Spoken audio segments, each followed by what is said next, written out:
And we are on. Live? We are not live, but you can say we are rolling. Okay. So, Annette, thank you very much. Welcome to Dre's Roots podcast. This is very early days still. We're in the development stage. So, but thank you very much for your volunteering to appear and your bravery. Someone hasn't done this before, even for me myself, it's kind of a bit of a hurdle to get over to actually throw yourself out to the world. You cannot really lose anything, you know. No, that's it. But thank you. I appreciate it. We're here at your Aloha Lodge, your lovely lodge, where you have been so kind as to host me over the last 2 weeks. And we just our paths just crossed the other day for the first time. So, and here you are on an early appearance. So, last in, first out. Kind of the first one is last, and the last one is first. But awesome. It'd be nice to showcase our lovely weather. That's the whole thing. So we've got the beautiful sunny skies here in South Africa, in Cape Town. Not so much. Very blue today, Yeah. Extremely nice. So wind is picking up. Yes, it definitely is. Cape Town weather. Yeah, it is. Yeah, and you say tomorrow is going to be worse. Tomorrow's Southeaster, first time of the season. Okay, so this is a nice little spring breeze that we have here today. Yeah. That's of course Molly, the hey Molly, audience. you also want to say something? No? Say something? Molly's become a permanent staff member, Yeah, she's definitely the queen of the house, huh? She's good company. Yeah, so well behaved. Tell me, just in this little introductory segment, how did you come to be doing what you're doing here, this lodge and that? Has it been a long time that you've been here set up like this? I mean, I arrived in 2002, so about 23 and a half years ago, on the 5th of February to be precise. And my partner, I met him here, so it was actually his lodge. Oh wow, okay, cool, that's nice. So he started it in 1997. He came to South Africa in 1996 and then found the house in 97, and because he was a windsurfer and he had a huge circle of friends who were all windsurfing and surfing, they started coming over, and it started as a hobby. And and then I came in 2002. I learned hospitality, and trained, huh? I loved going around the world with my job, because I never really liked working and living in Germany for a long period of time. Okay. So I used to work on cruise liners and in Switzerland. And, wow, you've been around. Yeah, and then I had basically a bucket list. In my early years. So when I learned hospitality, the owner of the hotel where I learned it, she was very fond of that I should go to Heidelberg to the hotel business school. Oh, right. Which I did. And then it was also a dream to work on cruise liners, which I did. And then I came across an article in one of the hotel magazines in Germany where they described the opening of the Table Bay Hotel at the waterfront. I see. And it was written in a way that attracted my interest, and so I kept it in mind, because it was it was mentioned Cape Town with the Atlantic Ocean and the Table Mountain in the backdrop. Oh, I see, yeah. And because I grew up in a huge lake area in Germany, and Switzerland had a lot of mountains, so I found the mix of mountain and water. It's just for me. Your mix. Yeah. Wow, you got it. Yeah. So I kept it in mind, and then when I was in Heidelberg, I met my nowadays late partner. So he died long ago, 14 years ago.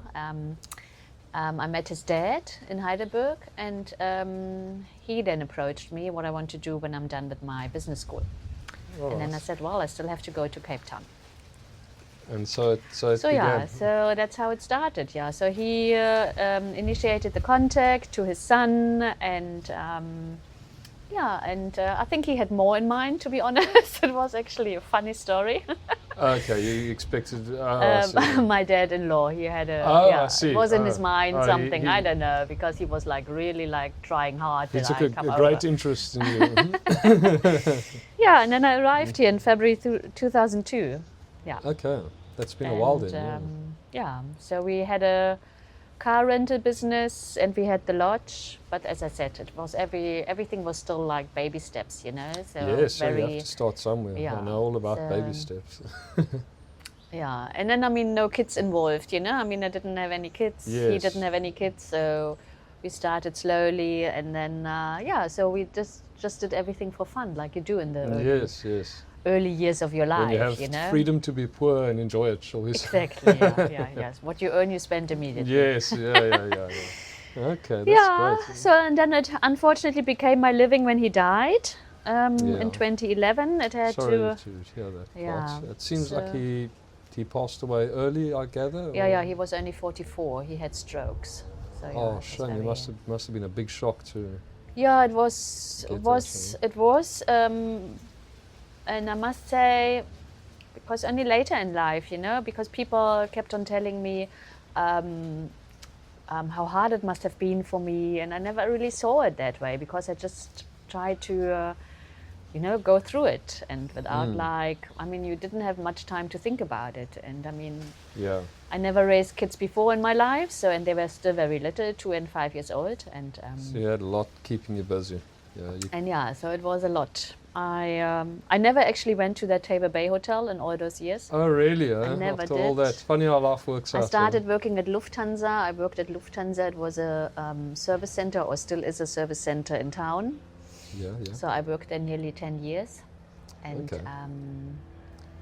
yeah, and then after Gerhard died, I stopped working there because I mean, I had 2 small kids. I had the lodge and the car rental business with 6 cars. You had a full plate. And then I still had another house where we actually lived at that time.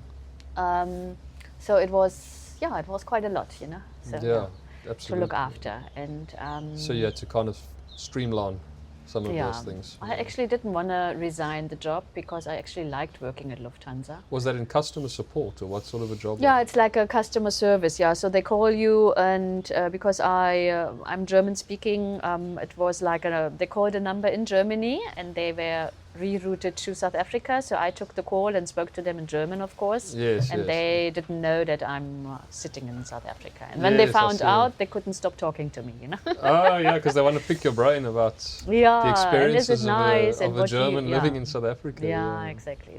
So yeah, Are there- usually. Are there a lot so of Germans living in South Africa, to your knowledge? Is it quite a common thing, German it's a expats? huge community in South Africa. Really? Yeah. Why do you think that is? The Just- amount of people, Yeah, it's Germans. just because it's enjoyable here. What do you think? Oh, what do you think? Yeah, Why what do you they're think here? brings- yeah, It's the. I would say the other way around. Germany is very organized, yeah, which can be nice yes, in some parts, but it can also really be a bit too much, you know, because constricting. Yeah. yeah, so you feel like restricted in every move. So it's Yes, like yes. Big Brother is watching you, you know. Yes, So, yeah, I've considered and that. it's like one shepherd and many sheep, so everybody has to follow the other one, you know. Yes, so, and yes, yes. if you don't follow, you will be how can I say? They will point fingers at you.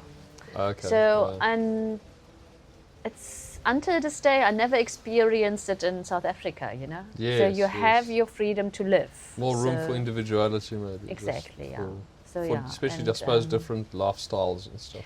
It's a very different lifestyle here, and I mean, there's still so many good things in South Africa. Wow, and there's still people coming over until this day to live in this country and leave, let's say, Germany. Yes, yes. And I know there's also a few Germans who are going back, you know. So, and Sure, I think yeah. when the older we grow, the more we want to go back to our roots. For sure, yeah, I can understand Because that. what you know is, you know, I mean, you're happy with what you grew up with. You know where to go, Home is especially home, you know yeah. when it comes to to your health and safety. Yes, yes. Yeah, so I find the older we grow, the more safety we want to feel like good, you know, where we Secure are and so on, secure, yes. and we want to have, like, I think it's also, you know, when kids become teenagers, they also have the urge to explore and to be flexible and to be independent, and then there is this gap from becoming a young adult and having kids, and then the kids leave the house, and then you basically go into your next chapter of life, and Yes. so, and you suddenly want this flexibility and freedom and independency again. Yes. So and because you knew what you had when you grew up, it's, you want that back in a way. Yes, yeah, So I in get between, you know, living here for like 2-3 decades, it's fine, you know, and, Yes. and knowing that you can always come back if you're deciding to go back to Germany. It's a good feeling, you know, but it's also a good feeling the other way around, to know that you can go any day back to Germany. Yes, no, I understand that. Yeah. So, yeah, and I mean, you know, the world isn't getting easier, you know. So No, what's going on in the overall world, it's not, yeah. And every country has its problems, and I keep on telling the guests, especially when they're coming from Europe, or Europe, I would say basically. And they're always like, wow, it's so nice here, you know. And then I always keep on telling them, so just remember, what you have here, you don't have in Europe, and what you have in Europe, you don't have here. Yeah, it's a good way of putting it. It's you can't have it all. There is no perfect. Yeah. There is no perfect life, you know. It's all a trade-off. It's just you have to make the most out of what you have, you know. So yeah, and wherever you go, what you have inside, you take with you, you know. So Yes, and yes. yeah, So that's how I see it. do you see that you will eventually go back to Germany then? It's in my head because my kids grew older now, and my older one already left the nest. Oh, So he's been gone since last year, December. And my younger one is now in grade 10, so he has another 2 years of school. And he's also going to go. And because, you know, they want to study there, or and they want to become independent. And I find Europe is the better option to become independent. I can understand why you'd say that. Yeah, because I mean, there's a lot of the flexibility to move around Yes. is so much wider. It's so many more options. You know, I mean, With freedom, yeah, because you need to sort of have a car, and then you need to have a license and insurance on your car, and it kind of comes with this whole. Yeah. Then you need to be having a fixed salary, so you need to kind of be tied down to a job in most cases. Yeah. I see, like in Europe, it's more of like a young exploring person's freedom to move around, especially safely, and that. I mean, obviously our public transport and that is the public transport not is quite as huge. well developed, shall we say. Yeah. And it's, I mean, you can take the train, you can take the bus, and it's all, there are affordable options, you know. So, and you can walk in the middle of the night. I mean, in Cape Town, you don't walk in the middle of the night, you know, you just don't. And no, of course not. And so that's, and they grew up here. They had like 16 to 18 years of their life here. So they listen to the radio, they listen to what's going on here. So it's stuck in their minds. Yeah, So I mean, there is, as I say, there is many nice things about Cape Town, in South Africa in general. But there's also the other side, you know. Yeah, I mean, you have to be aware of it. Yeah, there's always two sides to each story, you know. So, and it's Yeah, you've got to be. I think we're accustomed to being vigilant of these kind of risks, these danger things. So I mean, the person I had on earlier, we were talking about it and saying that, you know, neither of us has really experienced violent crime and that sort of stuff close at hand. It's almost as if it's made out to be a bigger thing than it is. But then on the other hand, like what you're saying, we're more aware of it just automatically. You know, you kind of know when to go where and what to avoid, and Yeah. You got to maintain that vigilance. Yeah, and I mean, it's also, you know, the world is your oyster. You go out when you're young, you know, you want to see the world. And You want to explore. and I mean, South Africa is, I usually, when I write to my guests, I write like kind regards from the nicest end of the world, you know. So we are at the end of the world because we are the last bit of Africa, you know. Yes. So I mean, traveling from here to other countries is like long distances. It's like huge. I mean, you can travel through Africa. Should take you at least. Yeah, I would say. I know some people do it like in a couple of weeks, but others take time. They travel for years, months, you know, yeah, even years. months to years, and so the more developed countries, they are so close to each other. They have these infrastructures, and you want to see the big cities, and you want to get the feeling for the history there, and you want to meet new people, you know, it's also, and new cultures. And and every country and every, you cannot even say every country, but people are brought up in different ways, you know. Yes, so, and it's interesting. So you need to get the feeling for these different upbringings, you know. I mean, you can't say a South African family A has the same upbringing like South African family B. No, of course not. It's not the case, you know. Yes, so, and and that's the same in Germany, you know. You have, there's different. Some things are similar. So I would say when it comes to it's something funny. So I don't know if I may say so, but go ahead.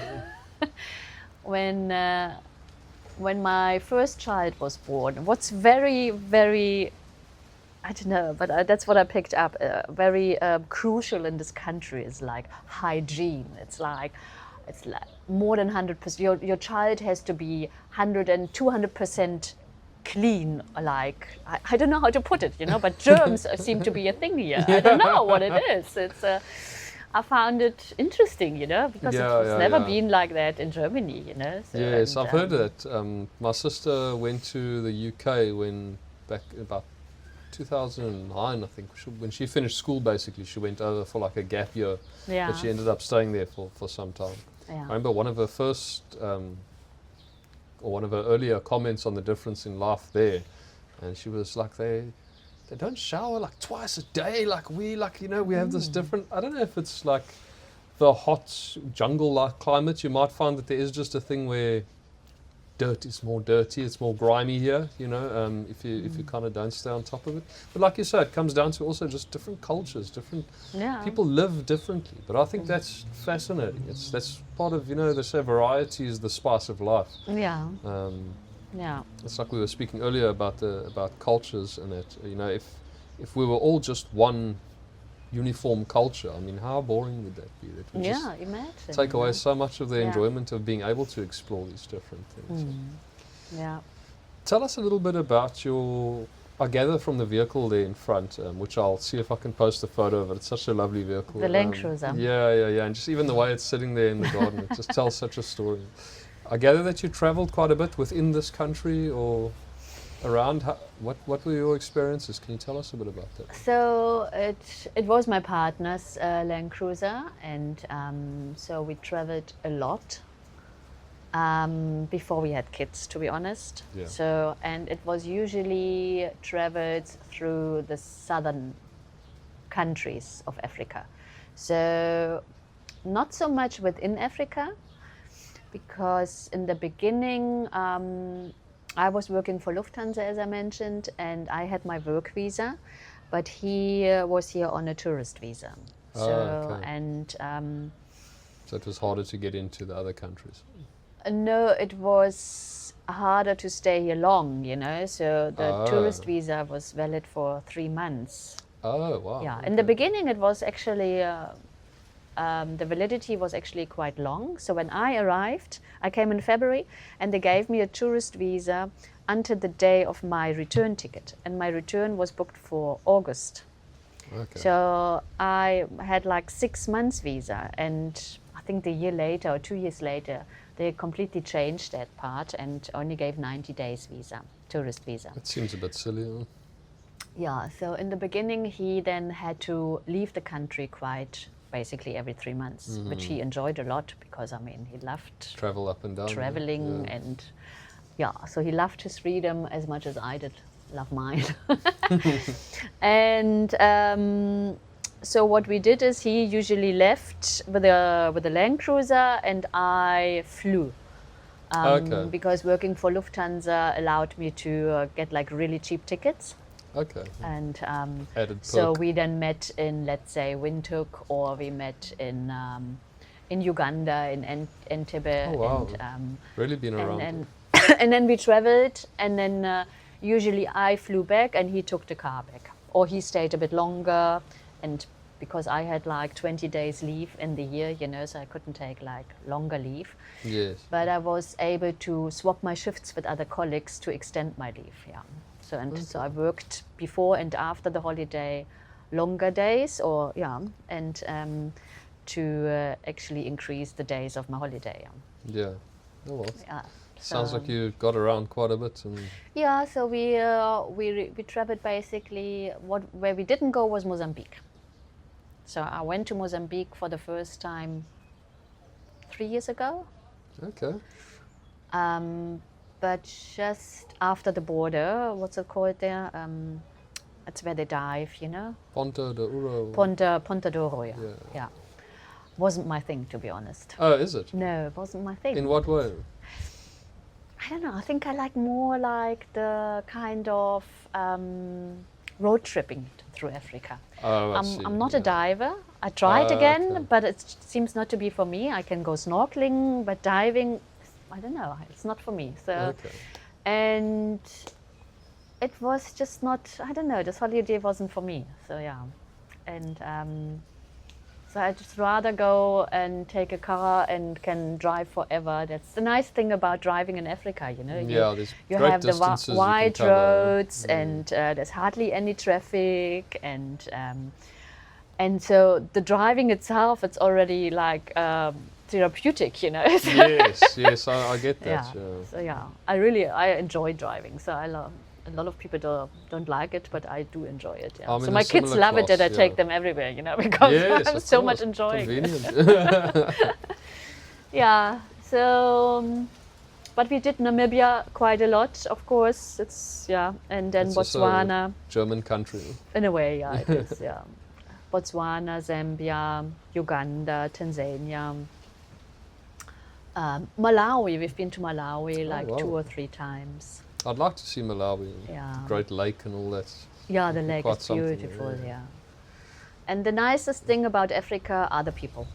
Yes. Yeah, everywhere, including South Africa. I mean, that's what almost every tourist, I would say. I mean, some people make bad experiences, you know. You can't say it's everybody, but most people or most tourists love the hospitality Yes. of the African people, you can say, Yes, you know, throughout. I mean, wherever you go, if you go with an open heart and In good faith, it's really you can't get it anywhere in the world. It's really Well, that's a nice thing to the hear. way of how people show you that life is livable with so little, in a way, you know, because most people in Africa have like next to nothing, you can say. Yes. But they have this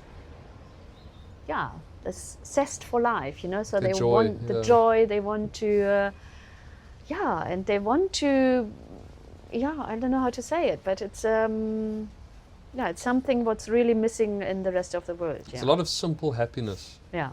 You find it's Yeah. not complicated by this. We seem to be in the West. We seem to have this ongoing search for more. There's like a search towards some kind of perfection, some idea of perfection Yeah. that's like somehow can never be attained because there's always something better and something more. Yeah. And it kind of takes all of that away, and it's like the opposite almost. It's like having happiness, even though another person could come along and say, but you have nothing. But yet It's like Yeah. that search isn't there for that.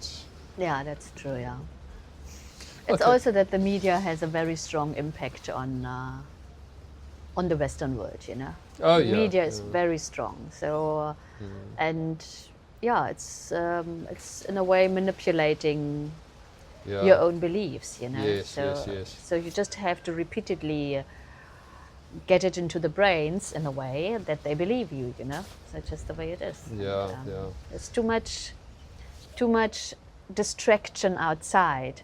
While if you go into like really deep into Africa, they don't have that distraction. They Yeah, just it's a good have point. themselves. So they're happy with what they have. So while the Western side, they want more and more. They are so unhappy, even though they have everything. Yeah, It's just yeah. like everything. I was thinking about it a while back. Forget who I was talking to, but I was talking about like, I think I'd been to a McDonald's or something, but I was like becoming frustrated because the queue at the drive-in, it was taking long and this and that. And I was like really in a bad mood. I was just bad-tempered that day or whatever. And I Yeah. actually sort of stepped back a second and I thought like, this is crazy. We have all this convenience. You have things as handed to you with as little effort on your part as you could possibly imagine. And you become angry that it wasn't fast enough, or it wasn't like what is the end goal of that? Like, it's like if you Yeah. have to actually put it into perspective like that, it seems like then, like we were saying, basically, you'd never be, or you always have room for unhappiness because you're chasing something that's not even gonna, you found such great therapeutic value, let's say, in taking time to prepare a meal, or we have this rush thing in the West where everything is trying to Yeah. gain another 1% of efficiency, and do things a little bit faster, better. And sometimes you got to look at like, what's the end game of that? Like, what do we do once we reach that 100% efficiency? Are we then going to be at peace? No. It just doesn't add up. But yet we seem to be on this unstoppable march in that direction. Yeah. Yeah. It's It's true, yeah. We- I don't know, but it's also what how you how can I say? You come into it usually as a young adult. You pick it up in your family. Every family is also different. So you pick up what are your firstly, how close is your family? So do you only pick it up in your parents and they don't have a connection to maybe the uncles and aunts and grandparents so much, and so and but it's already what they give to you as a child, what you take Yeah, on, yeah. Without even thinking about it. Yeah, No, before without you have even a chance thinking about to it. think Yeah. about So it. I think the main I had to learn it too, because I was the only parent to my kids, So and I don't have any relatives on this side, and so I had to understand that I am basically the role model to my children. The way I act, and not what I say, but how I act. So what you Yes. say is usually different to how you act. Of course, yeah. And kids, Unfortunately. kids look at body language. They don't really hear what you say, but they see what you do. So so when the way you act with people, or the way you act in society, or the way you act in nature, so that's what they pick up for themselves, and the way you treat others. And so I kept on telling my kids, or also my guests, to be honest. So I live with them with this thing, like what I give out comes back to me.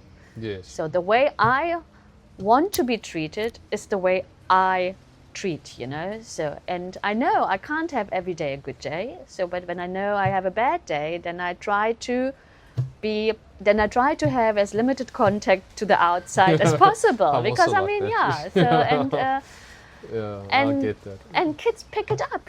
They see like like let's say in traffic, you drive around and someone is crossing the road, or someone wants to cross the road, and you have this big car you're sitting in, you know, and this person is maybe in a rush to get to the bus, you know. Yeah. So it's like what they see. Do you actually, as the parent, show them, okay, you know, please go and get to the bus, you know, it's, Yes, I mean, yes, yes. otherwise it's leaving? Or do you make sure to get out your ego and like, Close that gap. and do this, you know, Yeah. and no, I was here first, you know, and I Yes, have the yeah. bigger car, you know. I Yes. mean, you see it almost every day in traffic, you know, how Of people course, yeah. behave. And I wonder why, you know, and especially when they have kids in the back seat, I'm thinking, seriously, this is what you give on to your kids, you know. Yeah.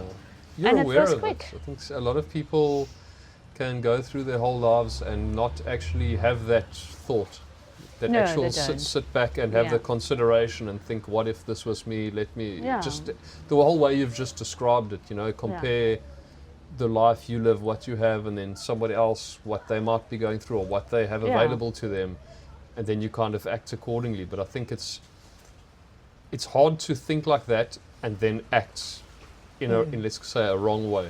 But if you don't think about it at all, because you know you're just wrapped up in yourself or your own Yeah. goals and ambitions, then you know Yeah. what's the problem? It hasn't even crossed your mind. No, a lot of people just go blindly through life, you know. So they don't think about their actions, you know. They don't see that their action, how do you say, gives you a reaction. Has a reaction. Yeah, has a reaction. Reap what you sow. Yeah. Yeah. So, and they're angry about the reaction, Yes. but they yeah. actually don't see their own action. Yes. So, and yeah, so that's how we grow up, I think, in this world, and our children and their children, and yeah, and that's how they actually can change something. They shouldn't take everything what you as a parent give to them, you know. They should like say, okay, this was good for me, and this Sift through it. yeah, and this I do differently or something, you know. I don't know.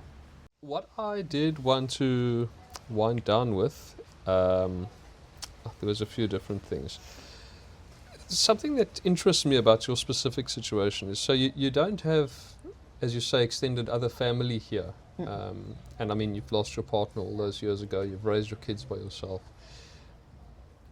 How do you, yet you meet a lot of strangers and different people, and not only meet them, you invite them into your home, and you're kind of essentially sharing your home with them. Yeah. I mean, do you sometimes feel lonely through all of that, or does that kind of fill up your need for community and for family, if I can? Well, it depends, you know. Some, how you call them, you call them strangers. Well, they're strangers. So yeah, so some give you energy and others take energy.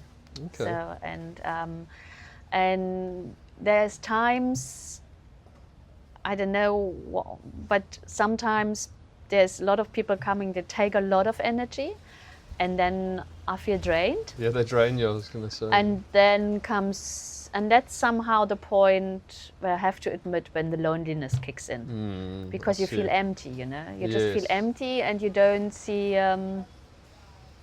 that there's actually friends around too, you know. I mean, it's not just, you don't, I mean, you can also choose your own family, you know. You don't have to Sure.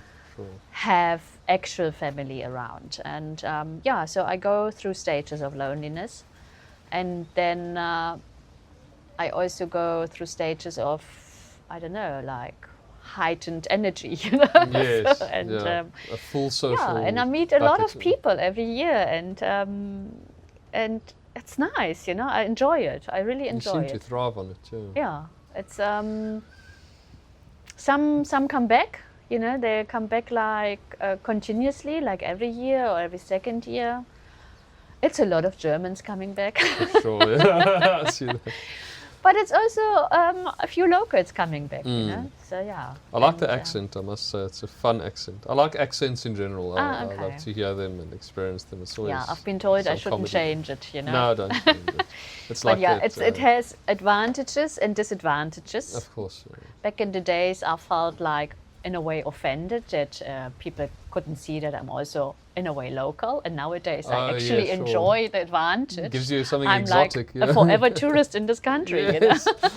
Tourist for what, 22 years now? That's good. Yeah, you know, I mean, I don't lose this accent because, I mean, I speak like 98, 99% in the day I speak German. Yeah. It's just the way it is. It's like that. Did you hear that Mayday call the other day where that ship got a hold of the German Coast Guard?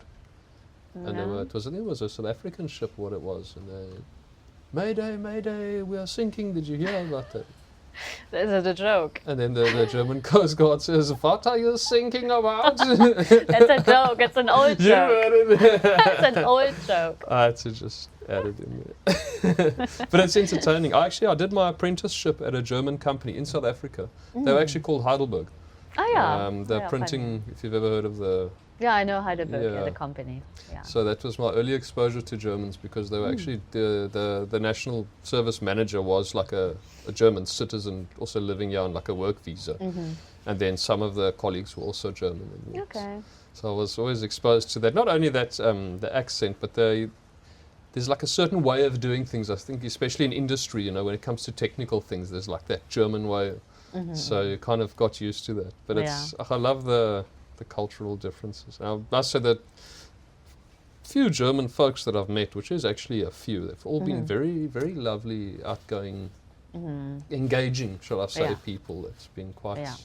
But I really enjoy the accent. But I enjoy most accents. Any strong accent that really gets your ear, you know. Yeah. I just like, keep speaking, I want to hear more of that. Oh, that's great. Yeah, It's the yeah, spice of life. Yeah, I think it is, yeah.